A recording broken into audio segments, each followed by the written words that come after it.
Welcome to Politics Done Right. I am your host, Egberto Willies. This is a progressive program that will take the mystery out of politics. This is the program that will encourage you to make sure government becomes we the people. Whether you are liberal, progressive, conservative, or otherwise, you get to air your point of view.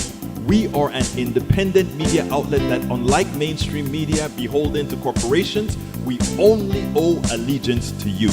Remember, you can also send me a tweet at EGBERTOWILLIES. That is at Egberto Willies. Let us engage. It is Politics Done Right. Well, folks, welcome to one more edition of Politics Done Right. I'm Egberto Willies, your host. This is the 3 p.m. program that I'm doing live at 11:10 p.m. Central Standard Time. As I told you guys earlier today when we had severe technical problems, the show must go on and we must do as promised. And I promise you guys that as soon as I got all that stuff fixed, I would be back. And you know, it was a hell of a job to find out what it was. And it turns out, after all, it wasn't our problem. Well, we also had a problem, actually. And that was we had some issues with our virtual card, not a virtual card, but our display card, which was not doing the acceleration. And you guys got some skipping. But then at the same time, we had the skipping. We also had where the data was not going out as fast as it should, given that we're trying to transmit at a better rate these days to ensure that you guys have good quality of all those videos that we show you. Anyhow, we're going to have a good show. And for those of you who are still sleeping or gone to bed, I know a lot of you go to bed pretty early. Some if you go late, but you're probably watching TV right now. But the show must go on, and we're going to give you that show that we told you we were going to give you. So there you go. Wait, can you hear me? No, I can't hear you, Cycle Motion. How are you doing today, Cycle Motion? Welcome to Politics Done Right. We're going to have a great show for you today as soon as I get the last thing synced up. And oh, really? Well, I don't think so, my friend. I don't think so, my friend. Anyhow, let's go ahead and get busy here and start with the program. Anyway, let's start. Let's talk about what the program is about today. We have a great program. The title of the show today is, and it's coming onto the screen, it'll be $3.5 trillion. Big Pharma secrets revealed. Mandate argument neutered. And Psaki tags GOP politicians. So let's get busy. How are we going to start this program? Anyhow, normally at the beginning of our show, we have our early birds who come out here and they give us the things that they want to talk about. But since they're not here right now, I'm going to start with the most important thing. Right now, we are going through a pandemic that has killed 1 in 500 Americans. I want you to think about that. Our pandemic has killed 1 in 500 Americans. And Big Pharma, who has all the drugs that we need, we have Moderna, we have Pfizer, we have Johnson, we have several others. Several others are out there. And the world is still just about 2% vaccinated. What gives? Why? Because the big pharma companies who hold the monopoly on the patents on these drugs so far has refused to go ahead and make these drugs available for a whole lot of people. And you have to ask the question, why? Why? It's profit. We know it's profit. But why do governments allow them to get away with this? And it is important that we understand why. And here in a story in Common Dreams, Big Pharma secrets revealed as group uncovers portion of Pfizer vaccine recipe. So a little bit of it is done. Whenever you have these companies that submit for approval, what happens is they make sure that they have to know what you have in there, the titles, all that good stuff. So I want to read the first part. It says, first of all, it says, Big Pharma secrets revealed as group uncovers portion of Pfizer vaccine recipe. This leaked contract teaches the world more about how to make mRNA vaccines than anything done by rich countries so far. Of course, they had to submit it for approval. While combing through a leaked contract published early this year by an Italian broadcaster, the US-based consumer advocacy group Public Citizens identified a component of Pfizer-BioNTech's secretive coronavirus vaccine recipe, a discovery that could help manufacturers around the world replicate the life-saving shot. This info can help mRNA scientists illustrating the kinds of requirements they need to meet critical quality standards. But here's the thing. The document, analyzed by Public Citizen, is an agreement that the European Commission reached with Pfizer and BioNTech last November to purchase 100 million doses of the company's mRNA vaccine, which was developed with the support of what? Government funding and U.S. taxpayer-financed technology. The mRNA technology, guess where it was developed?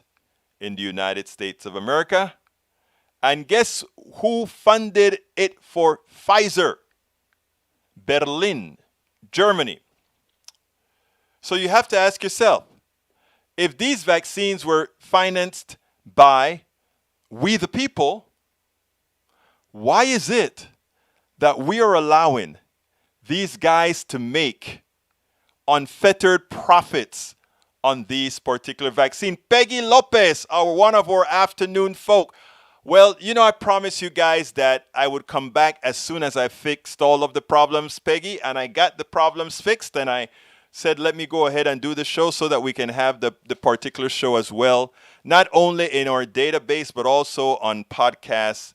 So what we're doing today is we're going to play the videos that we were supposed to play as well, and then we're going to tack on, I'm going to add another feature to the program. I'm not going to do the full hour. Tim Donahue spoke about taxing the rich in the form of, what did he call it? He called it a wealth tax, and he decided to do that. So I'm going to play that at the end of what we're doing right now. But anyhow, going back to the program at large, in a 104-page contract, Public Citizen found a list of manufacturing specifications for the Pfizer-BioNTech vaccine, including particular composition and strength, identity, and purity requirements followed through the production process. This info can help the mRNA vaccine scientists by illustrating the kinds of requirements they need to meet critical quality standards, said Zain Rizvi, a law and policy researcher at Public Citizen, who authored the group's analysis of the contract. Rizvi pointed out that the World Health Organization is currently trying to teach developing countries how to make mRNA vaccines and could desperately use help. This leaked contract teaches the world more about how to make mRNA vaccines than anything done by rich countries so far. And ain't that a good thing? Because again, these drugs were not developed by these corporations who want to recoup their investments. That's not what it's all about. All these things were done in a university lab or funded by our United States dollars or the dollars from Berlin, Germany, or one of these places. So why do we allow them to manipulate and take all the spoils? We've got to stop that. We've got to stop that. And you know what we're doing? We're going to stop that. And good for this paper that came out that allowed many to go out there and do their thing. So that was pretty good. Anyhow, the next topic, I wanted to bring that out, is it's going to be $3.5 trillion. Sanders holds the line against against right-wing Democrats. And the article starts, when you look at the gross domestic product of the United States, we're talking about close to $300 trillion over the next 10 years. This is 3.5 trillion, barely more than 1% of that. 1%. And that's what they're complaining about. See, what happens is these guys are sick. They're psychopaths. The wealthy. They have more money than they could possibly spend in 100 lifetimes. And I'm talking about the real wealthy that we're talking about that refuse to want to pay taxes, right? But anyway, pushing back against conservatives, this was written by Kenny Stansel at Common Dreams. Pushing back against conservatives, Democrats' attempts to shrink the Build Back Better Act's price tag. Bernie Sanders reiterated Tuesday night that anything less than $3.5 trillion is unacceptable. Asked by CNN's Anderson Cooper how the size of the reconciliation package will be decided, Sanders, independent from Vermont, said it's gonna be $3.5 trillion. That's the compromise that's already been made, said Sanders, referring to the fact that progressive lawmakers would prefer to invest at least $6 trillion to mitigate inequality and carbon pollution. Last month, House and Senate Democrats passed a budget resolution greenlighting $3.5 trillion in spending to improve social welfare, strengthen labor rights, provide a pathway to citizenship for millions of undocumented immigrants, and bolster climate action. The truth is $3.5 trillion is not enough, Sanders argued Tuesday, listing several items including childcare, pre-K, and affordable housing that many congressional Democrats want to spend more on but can't due to self-imposed constraints. Again, a lot of people like to believe that modern monetary theory is BS. And I can tell you from a mathematical standpoint, it isn't. From an educational standpoint on what the moneyed class wants you to believe, that would be the case. But from a mathematical standpoint, modern monetary theory is real, which talks about we've been able to do quite a bit more deficit spending if we had to. We have something like a $600 to $700 billion per year slack in our economy. That means it wouldn't be inflationary if we injected that much more money into our economy. But most importantly, we don't even have to do that. We simply have to have those who owe taxes pay it. If you're just joining us, folks, please click that thumbs up button. Click that thumbs up button so that we can get our show seen by more people. This show is normally aired at 3 p.m. Central Standard Time. We had technical difficulties today, and what I told folks is that we will air the show no matter what as soon as we got our technical difficulties taken care of. And that's what we're doing. So anyhow, so folks, please consider, go ahead and click that up arrow or that like button. If you're on Facebook, click the like button. If you are on YouTube, the up arrow button or the thumbs up button, the like button, whatever you want to call it. And also, if you're watching us, whether in real time or not, please consider joining the PDR Posse. Click on that join button. If you're on YouTube, but if you're not on YouTube, you can still find a way to support what we're doing here, trying to get the progressive message out by going to politicsdoneright.com/support. All right, we're going to start with our first video. As you know, as I spoke before, we're in the pandemic. Now, I want you to listen to this with Chuck Todd and a governor, one of those right-wing red state governors, and then we'll take it on the other side. Biden has vowed to really get on with the governors. In other words, I'm going to get around whatever you do to try to suspend or hurt your citizens getting vaccinated or trying to create barriers for them protecting their kids, protecting their people. In other words, the president has said, I'm going to stop you from killing your own people in your own states. And I want you to listen to this interaction between Chuck Todd and the governor of Arkansas. It just shows you how they have to twist themselves into knots not to do the right thing. And finally, Chuck asked the right question. What about our freedom? Check this out. Then we'll take it on the other side. And Governor Hutchinson, and I know you came out, you also are not in favor of mandates, and you made it clear you're also not in favor of what some other states have done, which is ban the ability of a private business to have a vaccine mandate. If this mandate idea, if you think this is an overreach by President Biden, what other tools are left? I mean, we've hit a wall here, have we not? Well, no, I don't think we have hit a wall. Vaccinations continue to increase in Arkansas. We've had one strategy, which is building confidence, marketing this, spending hundreds of millions of dollars in a marketing campaign, building confidence. I've been to 16 cities, as you know, doing vaccine town hall meetings, trying to educate, trying to encourage, answer questions, and to build confidence. I started them off by saying we're not going to increase vaccination rates by more mandates from the government. We're going to have to build confidence in our communities. This reverses that strategy. Let me ask you this, though. It does feel as if our entire sort of the political rhetoric has been about accommodating the unvaccinated.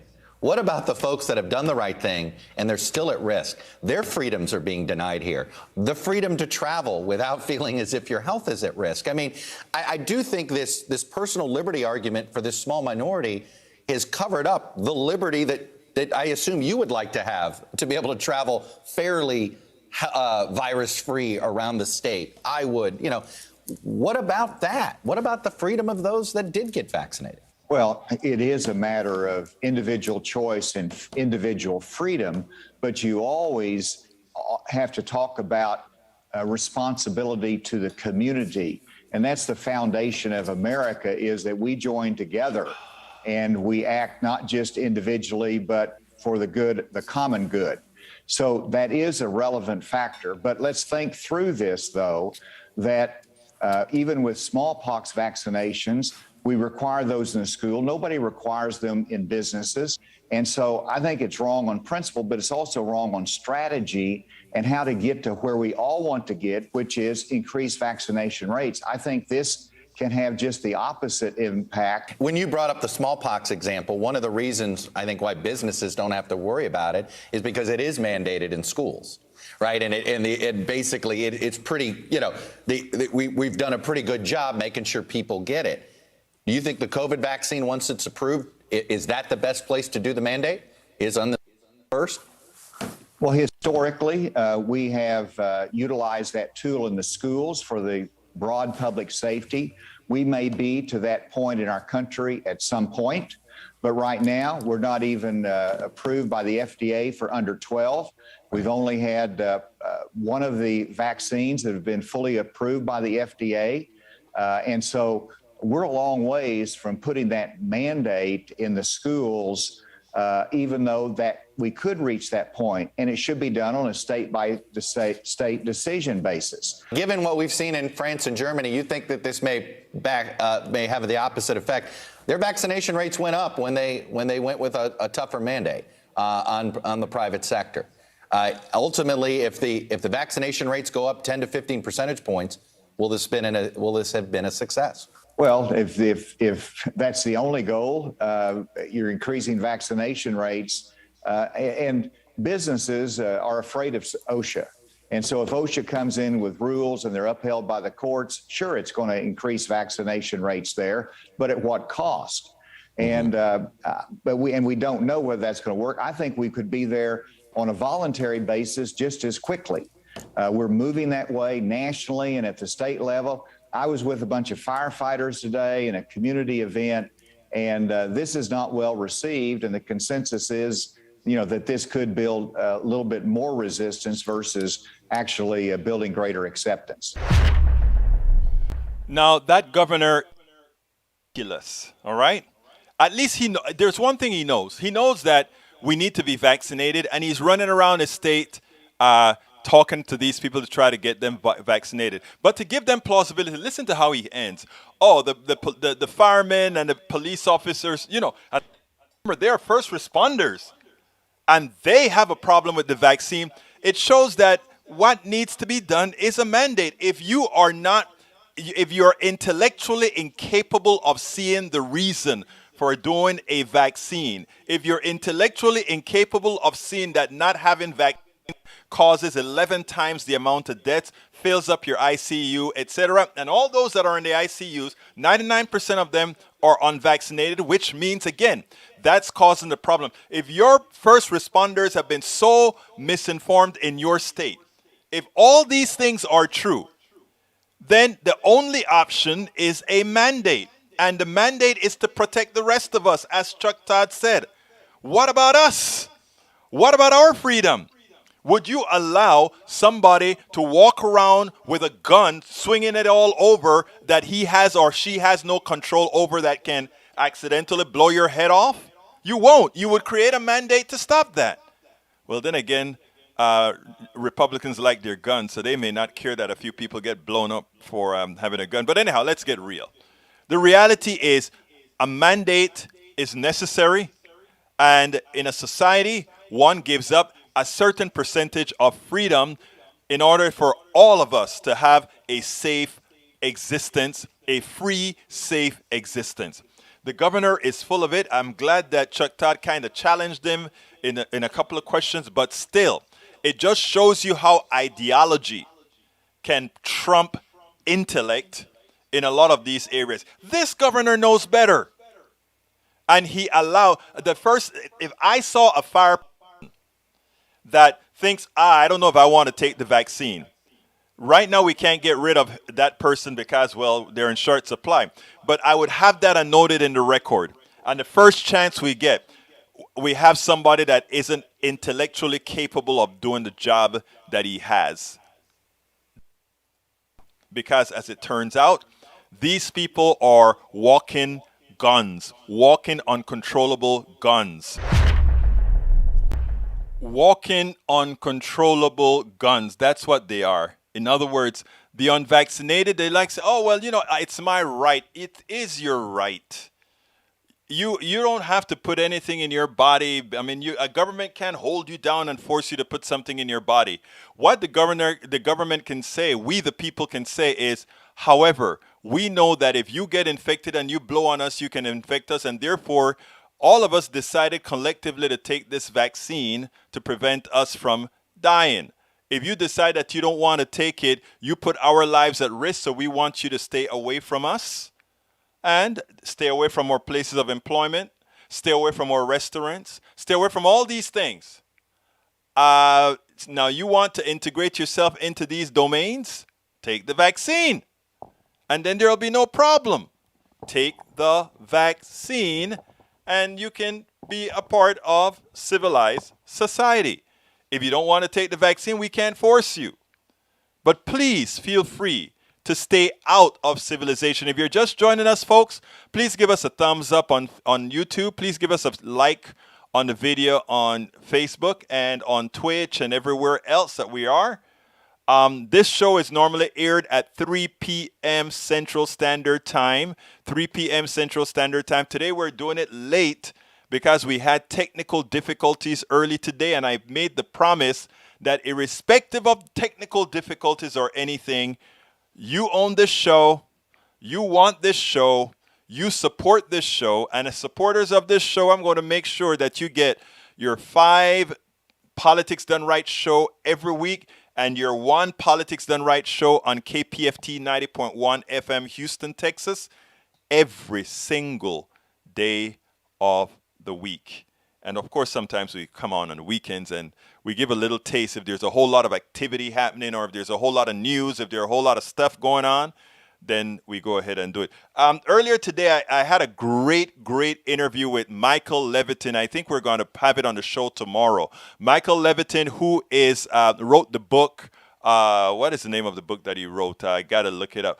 But it's about Occupy Wall Street. And I tell you, I met him at the Democracy Convention in Madison, Wisconsin. And His book is one of the best descriptors of the Occupy movement, bar none. And so he should be on tomorrow. So please remember, the show is, we do the show on Monday, Tuesday, Wednesday, Thursday, Fridays at 3 p.m. Central. And let me put it on the screen. Here is the book. Here's the interview. People who are subscribers of Politics Done Right can actually see the interview right away. And let me give you the link. If you want to become a subscriber, a member of the PDR Posse, so that you can get all our interviews before we actually air them, that is how you can get it done. Go to politicsdoneright.com/YouTube, politicsdoneright.com/YouTube, or you can just click the join button. But here's the deal. Michael Leviton wrote the book Generation Occupy. And I tell you, the book is tops. I interviewed him today about it. And by the way, I don't want to pat myself on the back, but I was one of the 50 or so people he interviewed for the book, and quite a few of my statements made it into the book as far as what I thought about Occupy, what I thought about its successes, etc. But the name of the book is Generation Occupy, Reawakening American Democracy. If you want to get it on Amazon right now, you can get his book at that link on Amazon right now. It's a great book. It's a hard copy. I got the e-version that he sent me. But when I tell you he spent the time to get the entire essence of the Occupy movement, not just what you saw on TV or not just the narrative you hear on TV, but how it actually made the change. We were all part of the movement. I was a part of Occupy Houston, Occupy Kingwood. I went and participated with Occupy Providence and Occupy San Diego, and a few others. Just did some participation in these different we used to call them what did we call them then? Encampments. I would visit these different encampments and do interviews out there and get a whole lot of people some coverage, etc. But anyhow, this is the 17th will be the 10th anniversary of Occupy Wall Street, which started in Zuccotti Park in New York. And then it started to migrate not only around the United States, but around the world. In fact, I participated in it in Occupy Washington, D.C., Occupy Providence, Occupy a couple others we went to. I think we went to Occupy Portland as well. So we were all over the country taping this, both with with Move to Amend, as well as Coffee Party USA, and many other organizations. Folks, if you're just joining us, please do me a favor and please go ahead and thumbs up the video so that we can get some more exposure as it replays. So please go ahead and give me a thumbs up or a like on YouTube or a like on Facebook. That'll help the algorithm make sure that we can get, over time, this stuff displays throughout the community. So I ask you so kindly to please like the videos. Please go ahead and uplink the videos, etc. Anyhow, I got another video for you. You know General Mully. Everybody was scared that Donald Trump was going crazy, which he was. And from before he lost the election, he's always been crazy. But anyhow, the generals, they were concerned that he was going to start a war, that he was going to push the nuclear button or do whatever he could. But there are very strict protocols, even as president, that he can order it. Somebody else has to do the job. So they wanted to make sure that this crazy guy was not going to be able to, for his personal reason, put America in danger. So Mully went ahead and spoke to his Chinese counterpart to let them to make it be understood that there was not going to be any attacks coming from the United States of America. That's what they did, right? The prudent thing to do, to let them know, yes, we understand. We have a madman that is running America. Some people somehow believe it was okay to have this imbecile to run the United States of America. And it was on the others to make it clear to the rest of the world, it's gonna be okay. Nobody's listening to the clown. Now reporters, and this is what drives me crazy with reporters. Reporters act as if they're living in an antiseptic vacuum. They want to claim that Milley may not have gone through the proper protocol. Did the president know he was talking to the Chinese government? Of course not. Why would the president know that he's talking to the Chinese counterpart when what we're trying to do is protect the country against this imbecile doing something that will get us all hurt? So of course not. So why is this reporter trying to ask this question? What purpose, other than having the administration come out and say, yes, he did. He didn't follow the book exactly, but he saved the country. I wonder. But I want you to listen to the video and then we'll take it on the other side. By now, everybody know how unstable Donald Trump has always been, how unstable he really got after losing the election. And it turns out the generals were all concerned that this guy would try to start a war, use nuclear bombs, all that good stuff. So they were making contingency plans to make sure that this unconstitutional president was not able to do damage to the country. And in doing so, of course, the general had different avenues in which he could talk to other countries that could create issues, could create problems, and the General of Joint Chiefs just did exactly that, General Milley. Well, reporters in their infinite wisdom are trying to make a huge issue out of this as opposed to kind of keeping it a little bit on the down low because, again, this is of national security. And do we really want the rest of the world to realize overtly that we had a nutcase in the White House and that we had responsible generals averting any possibility of a war occurring? I want you to listen to the question that this reporter asked Jen Psaki, and Jen Psaki knocked it out of the park. And for all of those that are criticizing El Señor, the General Milley, she had an answer for those politicians. In effect, is she calling them insurrectionists? Check this out. Even if the president believes that the intentions and the patriotism of General Milley were in line with his own values, is there a point where criticism makes General Milley unable to continue in this role because it is a new administration, it's a new day, and there are some questions about if he exceeded his authority? Well, again, the president has complete confidence in his leadership, his patriotism, and his fidelity to our Constitution. I can't speak to the former president's experience with him or the former president's views of him, but this current president, who follows the Constitution, who's not fomenting an insurrection, who follows the rule of law, has complete confidence in Chairman Milley and him continuing to serve in his role.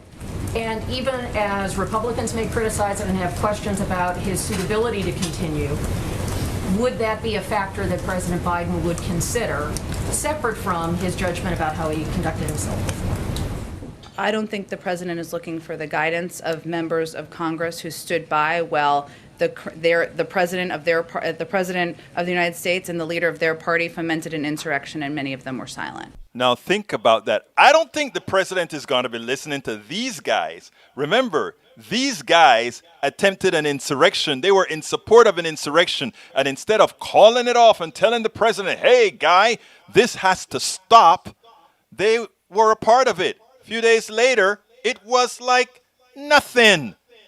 So I think she hit the nail on the head. I think she hit it out of the park.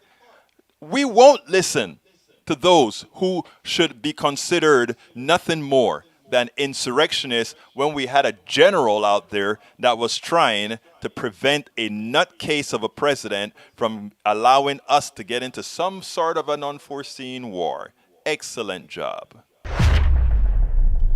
Absolutely excellent job. Well, folks, we're coming now to the end of our program. It's kind of interesting because this program, for those of you that are listening now, is a program that comes on at 3 p.m. Central Standard Time on my channel, either Politics Done Right. Just go to Facebook and look up Politics Done Right, facebook.com/Politics Done Right, or on YouTube, just go to politicsdoneright.com/YouTube, politicsdoneright.com/YouTube, and you'll get to us. You can get to our live program at 3 p.m. Central. Read all our blogs at egbertowillies.com as well as at politicsdoneright.com. My Twitter handle is at Egberto Willies, at EGBERTO. Folks, please consider. You see those books that you see scrolling? We are what we call activist, progressive journalists, and to help defray the cost of what we do here, I've written several books, specifically How to Make America Utopia, Take Away the Economy from Those Who Rigged It, As I See It, Class Warfare, The Only Resort to Right-Wing Doom, as well as It's Worth It, How to Talk to Your Right-Wing Relatives, Friends, and Neighbors. These 3 books are a series, really.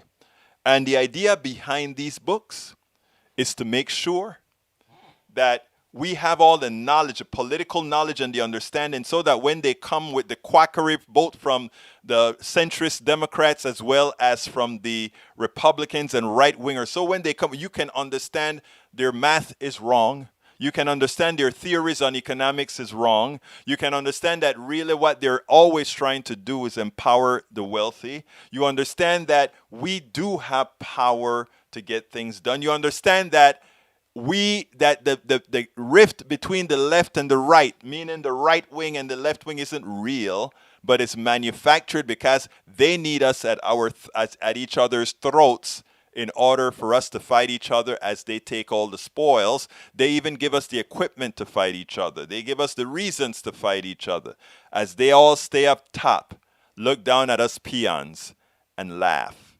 And what I do, the idea on Politics Done Right, and again, you can see it at 3 p.m. every day, 3 p.m. Central Standard Time. The idea behind Politics Done Right, and by the way, you can go to politicsdoneright.com/TV, and you have all of our different programs there as well. But folks, please consider getting our books. The books help us defray the cost of what we do here, as well as it feeds your knowledge in everything that we do. So I'm going to be getting out of here. I did this late program because we had technical difficulties before.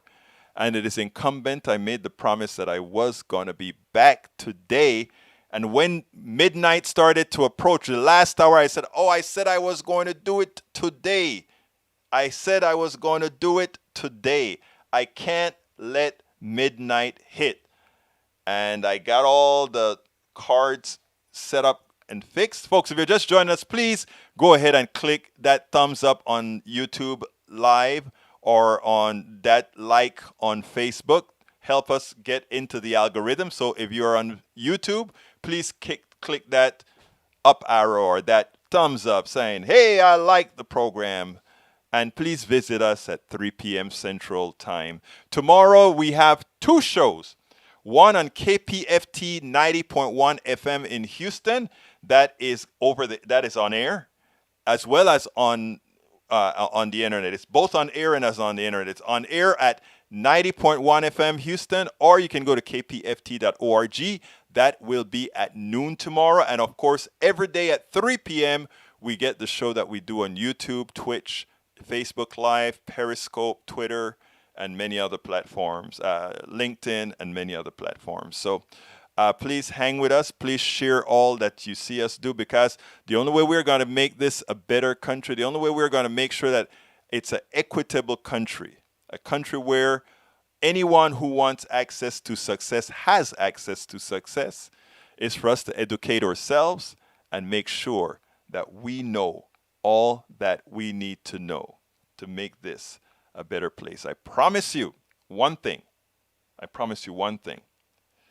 Do not believe those who throw their hands up in the air and say we can't make a difference. What I preach all the time, and for those that listen to us at 3 p.m. all the time, I preach empowerment, not a false empowerment, not just saying we can do it for the sake of saying we can do it, or we're going to do it for the sake of saying we're going to do it. but doing it by empowerment. And empowerment means letting people understand we're going to do it. Now, how do we do it? And when you have a lot of charlatanes out there are a lot of people doing this sort of stuff on air. A lot of people. They're all telling you what the problems are. They're all telling you to be mad at what's happening to you. They're all telling you that things are going crazy, and it's all true. But that's all they're doing. I believe we all have to get together, including those people that are saying, oh, the sky is falling. Yeah, it's falling. Yes. Now let's get together and decide how we brace it and reverse it. And in my books, that's what I try to do. It's worth it. Meaning, we're going to have that conversation with even those people that we believe we should hate. We don't hate anybody. I love everybody. I love my right-wing Trumpsters. I love my left-wingers. I love everybody. I'm a left-winger, but I love my left-wingers, those that are even not as left as I am. And I talk to everybody. It's worth it. Why is it worth it? Because they depend on us being against each other. As I see it, class warfare, the only resort to right-wing doom. You have to understand how the economy works and what it is that they're doing to destroy the country. And the only way you can know that is understanding the theories behind it and how to make America utopia. That is the rebirth. That is after we understand everything. The rebirth. How do we make America utopia? Can it be a utopia? Is that just pie in the sky? No. What does a utopia look like? Utopia looks like Medicare for all. Utopia looks like having family leave. Utopia looks like having a shorter work week because we have robots. You know why there are 10 million people unemployed and we can still get things done? We as a society have not learned that we have to remove the chains that the plutocracy, the wealthy, has on us, that want everything out of us, but wants to give back nothing. Bezos, $160 billion. Did he really make it? Bezos makes no product. These books that I've written, putting it together, and it's sold on Amazon under Bezos' company. One person on one of my shows said, Egberto, you keep saying that Bezos doesn't, you help Bezos make money. And yeah, the easiest platform for me to write a book was through using the Bezos platform at Amazon. And for that, when I sell a hard copy, Bezos keeps most of the money. When he transmits the e-copy, Bezos keeps at least 30 to 40% of the money. He makes a cutoff of everybody. That is how our system works. That's how it works. How do we change it? Well, we have different ways that we have in there through the tax system and many other systems that you change it. So I'm going to be checking out of here right now, but I want to just tell you, keep on listening. Please share. If you're just joining us, please give us a thumbs up or a like on Facebook, a thumbs up on YouTube. That'll help the algorithm move us along. It'll really do the job. And please share these programs. Let's empower all. Let's make sure all's empowered. So give me a thumbs up and let's get busy. My name is Egberto Willies. This is Politics Done Right. And you know how I end this baby. I am what? Out.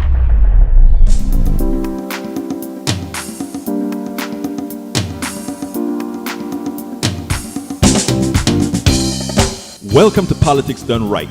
I am your host, Egberto Willies. This is a progressive program that will take the mystery out of politics. This is the program that will encourage you to make sure government becomes we the people. Whether you are liberal, progressive, conservative, or otherwise, you get to air your point of view. We are an independent media outlet that, unlike mainstream media beholden to corporations, we only owe allegiance to you. Remember, you can also send me a tweet at EG BERTOWILLIES. That is at Egberto Willies. Let us engage. It is politics done right.